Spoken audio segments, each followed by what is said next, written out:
gagawin po ngayon, gagawa po tayo ng isang herbal medicine panglumunas para sa ubo. Ayan, may tatlo po tayong sangkap.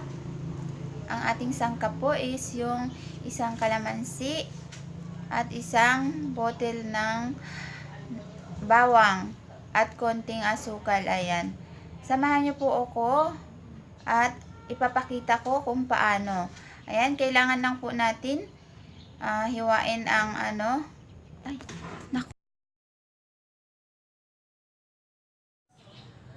Ngayon, hiwain po natin muna ang ating kalamansi.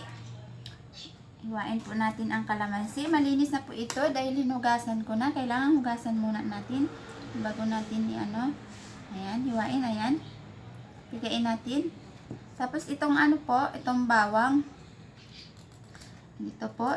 Hihiwain din po natin ng maliliit. Ayan. Maliliit po o hindi, anuhin natin, pukpukin para lumabas yung katas.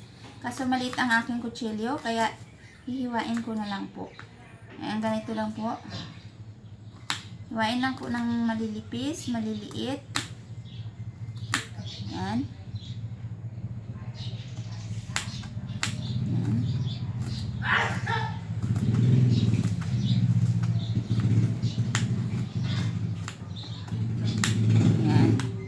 Pagkatapos, tanggalan natin siya ng buto kasi syempre iinumin yung para malinis. Ayan.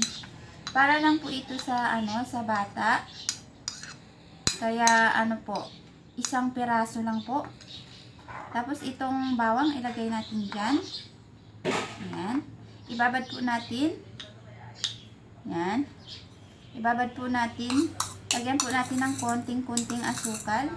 Kasi pag matapang po, hindi kaya ng bata. Ayan, lagyan po natin ng Ayan, dahil kunti lang po siya,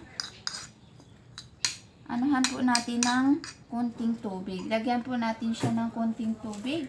Dahil napakakunti lang po ng ng konting-konting tubig lang po. Mga isang kutsarita po na tubig. Ayan. Isang kutsarita na tubig para mababad po ang ating bawang kasama ng kalamansi at konting-kunti. Kunti lang po talaga na asukal. Huwag naman masyadong matamis. Ayan. Tapos ibabad po natin ng 15 minutes. Pagka nababad na, ayan, pwede na natin siya ipainom. Ayan. Mabisa po itong gamot para po sa sa may ubo. Ayan. Babad po muna natin ng 15 minutes.